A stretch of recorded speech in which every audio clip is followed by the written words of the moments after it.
2025 December నుంచి కొత్త ఫోన్లన్నిటిలోనూ pre install అయ్యి ఉండాలి అది. అంటే ముందుగానే ఫోన్‌లో ఇన్‌స్టాల్ అయ్యి కొన్ని యాప్స్ వస్తున్నాయి కదా మనకి. అట్లనే ఈ యాప్ కూడా ఫోన్ కొనేటప్పుడే మన ఫోన్‌లో ఆ యాప్ ఉంటుంది. మనం ప్రత్యేకించి ప్లే స్టోర్‌కి వెళ్ళి డౌన్‌లోడ్ చేసుకోవాల్సిన అవసరం లేదు. ఎందుకంటే కొంతమందికి ఈ సంచార్ సాథి యాప్ పట్ల అవగాహన లేకపోవచ్చు. అది దేనికి ఉపయోగపడుతుంది? ఎందుకు డౌన్‌లోడ్ చేసుకోవాలి? దానివల్ల ఉపయోగం ఏంటి? అది నా ప్రత్యేకించి ఇన్‌స్టాల్ చేసుకోవాల్సిన అవసరం ఏముంది? ఇప్పుడు వాట్సాప్, ఫేస్‌బుక్, యూట్యూబ్, ఇన్‌స్టాగ్రామ్ లాంటివి అంటే మనకి ఎంటర్‌టైన్‌మెంటో లేదా ఇన్ఫర్మేషన్ కోసమో ఆటిల్ని డౌన్‌లోడ్ చేసుకుంటాం. కానీ సంచార్ సాథి యాప్ గురించి ప్రజల్లో అవగాహన లేదు. అవగాహన పెంచాలంటే దానికి ప్రత్యేకించి మళ్ళీ పబ్లిసిటీ స్టంట్స్ చేయాలి. ఇదంతా లేకుండా ప్రభుత్వం ప్రజలకి సెక్యూరిటీ ఇవ్వటానికి, వాళ్ళ డేటాని సేఫ్‌గా ఉంచడానికి సంచార్ సాథి యాప్ వల్ల అనేక ఉపయోగాలు ఉన్నాయి కాబట్టి అది ప్రత్యేకించి మన దేశంలో ఉన్నటువంటి ప్రజల యొక్క డేటాని కాపాడడానికి, ఫ్రాడ్ జరగకుండా ఉండడానికి, సైబర్ ఫ్రాడ్స్ నుంచి కాపాడడానికి ఆ యాప్ని డిజైన్ చేశారు కాబట్టి దాన్ని ప్రీ ఇన్‌స్టాలేషన్ ఇవ్వాలని చెప్పి కేంద్రం అయితే ఒక రూల్ పెట్టింది. పాత ఫోన్లో అయితే అప్డేట్స్ ద్వారా అది ఫోన్లోకి వచ్చేస్తుంది యాప్. అది వేరే విషయం. అయితే ఇప్పుడు ఈ యాప్ లాంచ్ చేసి 2025 నుంచి ఖచ్చితంగా ఉండాలని మ్యాండేటరీ పెట్టినందుకు మొబైల్ కంపెనీ వాళ్ళకి ప్రతిపక్షం వాళ్ళు దీన్ని తప్పుపడతా ఉన్నారు. ప్రియాంక గాంధీ గారు ఆవిడేం మాట్లాడతారంటే ఇది ప్రజల యొక్క డేటాని చోరీ చేయడమే, ప్రజాస్వామ్య ఉల్లంఘన అని మాట్లాడుతూ ఉంటారు. రాహుల్ గాంధీ గారేమో ఈ విషయాన్ని నేను పార్లమెంట్లో డిస్కషన్ చేస్తా, ప్రజల యొక్క ఆలోచనలకు అనుగుణంగా చేయలేదని చెప్పి కాంగ్రెస్ పార్టీకి సంబంధించినటువంటి మిత్రపక్షాలు మాట్లాడుతూ ఉంటాయి. అసలు ఈ యాప్ వల్ల ఉపయోగం ఏంటి అనేది ఒకసారి తెలుసుకోండి. ఇప్పుడు మనం యూట్యూబ్ లాంటి లేదా ఇంకొన్ని యాప్లు ప్రీ ఇన్‌స్టాలేషన్ అంటే మనం ఫోన్ కొన్నప్పుడే ఉన్నటువంటి యాప్లు చాలా ఉంటాయి. అవి ఎక్కడా కూడా మనకు సెక్యూరిటీ ఇచ్చేటువంటి యాప్స్ కాదు. ఇప్పుడు మనం ఫోన్ కొన్నప్పుడు యూట్యూబ్ దేనికి ఉపయోగపడుద్ది? యూట్యూబ్ వీడియోస్ చూడడానికి ఉపయోగపడుద్ది. వాట్సాప్ దేనికి ఉపయోగపడుద్ది? టెలిగ్రామ్ దేనికి ఉపయోగపడుద్ది? ఇన్‌స్టాగ్రామ్ దేనికి ఉపయోగపడుద్ది? జస్ట్ మన ఎంటర్‌టైన్‌మెంట్ కోసం లేదా ఇన్ఫర్మేషన్ తెలుసుకోవడానికి.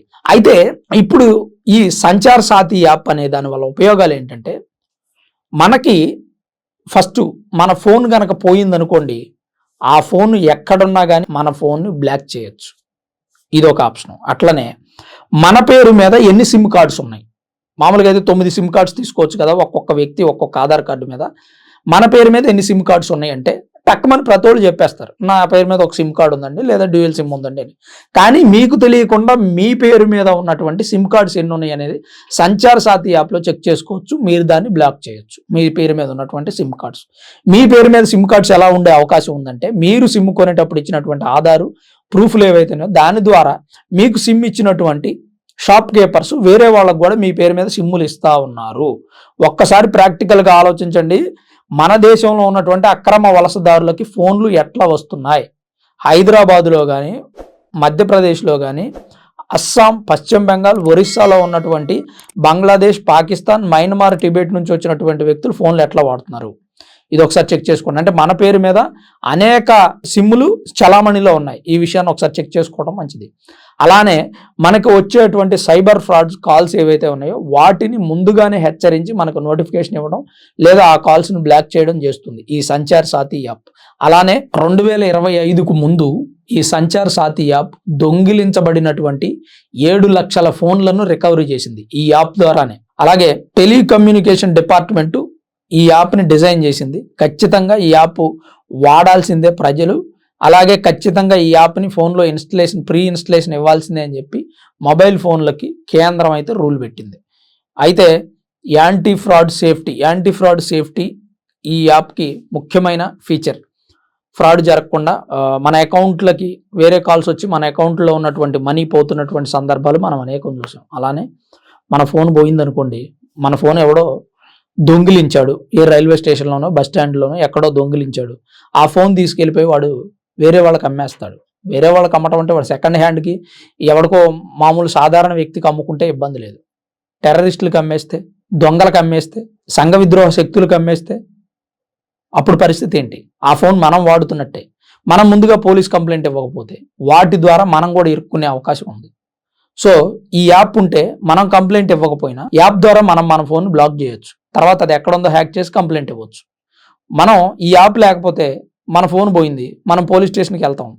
ఏమైనా నీదో 10,000, 15,000 రూపాయలు ఫోన్ పోతే ఇప్పుడు మాకు ఉన్నటువంటి కేసుల్లో మేము పట్టించుకుంటామా అంటారు పోలీసు వాళ్ళు.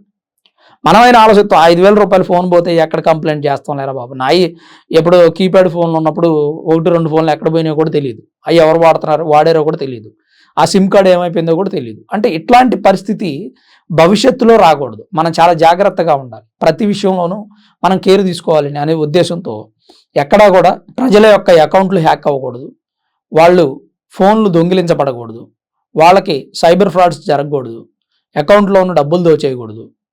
ఒకవేళ పొరపాటున ఫోన్ పోగొట్టుకున్నా దొంగిలించబడినా దాన్ని వెంటనే రికవరీ చేయాలి. ఇలాంటి వాటన్నిటిని దృష్టిలో పెట్టుకుని కేంద్ర ప్రభుత్వం ఈ యాప్ని తెచ్చింది. ఈ యాప్ ప్రజలకి చాలా ఉపయోగకరమైనటువంటి యాప్.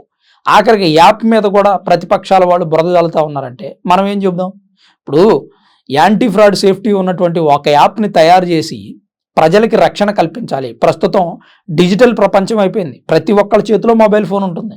చిన్న చితక పెద్ద ముసలి ముతక అందరి దగ్గర సెల్ ఫోన్ ఉంటుంది, అందరి దగ్గర స్మార్ట్ ఫోన్ ఉంటుంది. మళ్ళీ ఈ స్మార్ట్ ఫోన్ ద్వారా ప్రపంచం మొత్తం మన చేతిలో ఉంటుంది. ఈ స్మార్ట్ ఫోన్ ద్వారానే మనం దోపిడీకి గురవుతూ ఉన్నాం, ఈ స్మార్ట్ ఫోన్ ద్వారానే మనం పక్కదారి పట్టిపోతా ఉన్నాం, ఈ స్మార్ట్ ఫోన్ ద్వారానే మన డబ్బులు పోగొట్టుకుంటా ఉన్నాం.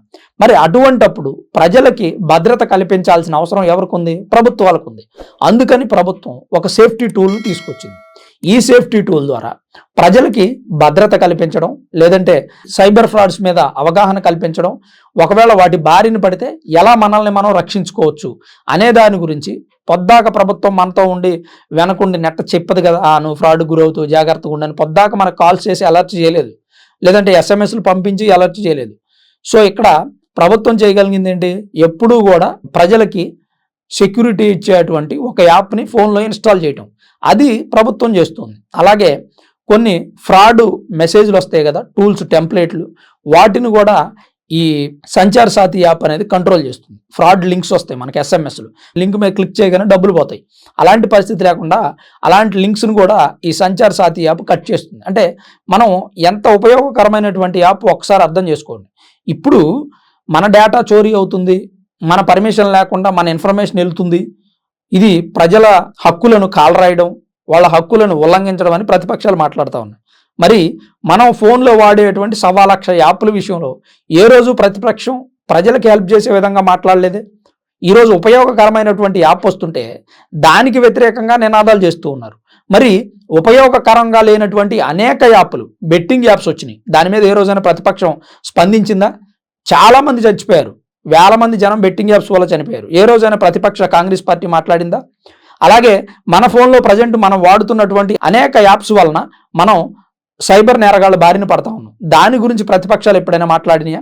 అసలు ఫోన్ విషయంలో డిజిటలైజేషన్ అవుతున్నటువంటి ప్రపంచం, డిజిటలైజేషన్ అవుతున్నటువంటి సందర్భంలో ప్రజలకి సరైనటువంటి భద్రత కల్పించండి అని ప్రతిపక్షాలు ఏ రోజైనా పార్లమెంట్లో ఒకటి బిల్లును పెట్టాయా? పెట్టలేదు.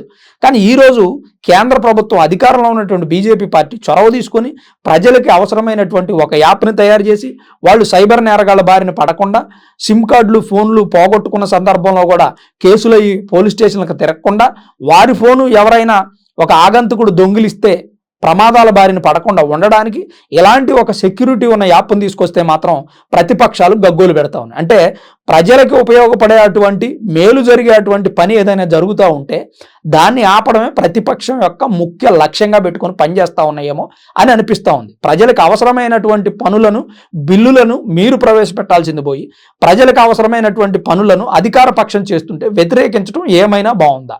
నిజంగా ఒకవేళ ఇది ఉపయోగకరం కానటువంటి యాప్ అయితే, దీనివల్ల ప్రజలకు ఏదైనా థ్రెట్ ఉంటే మీరు అడ్డు చెప్పినా కానీ సమంజసంగా ఉంటుంది. ఉపయోగకరమైనటువంటి వాటిని వ్యతిరేకించడం అనేది ఎంతవరకు సమంజసం అనేది మీరు కామెంట్ రూపంలో తప్పకుండా రాయండి. మీ అభిప్రాయాన్ని మాకు తెలియజేయండి. అలాగే ఈ యాప్ మీద కూడా కేంద్ర ప్రభుత్వం యాప్ తీసుకురావడం మీద కూడా టెలికమ్యూనికేషన్ డిపార్ట్మెంట్ యాప్ను లాంచ్ చేయడం మీద మీ అభిప్రాయం ఏంటనేది కామెంట్ రూపంలో తప్పకుండా తెలియజేయండి. దాంతోపాటు ఈ యాప్ వల్ల నేను చెప్పినటువంటి ఉపయోగాలు ఉన్నాయా లేదా, మీరేమనుకుంటున్నారు అనేది కూడా కామెంట్ చేయండి. Thanks for watching this video. This is Ram signing off sunburn studios.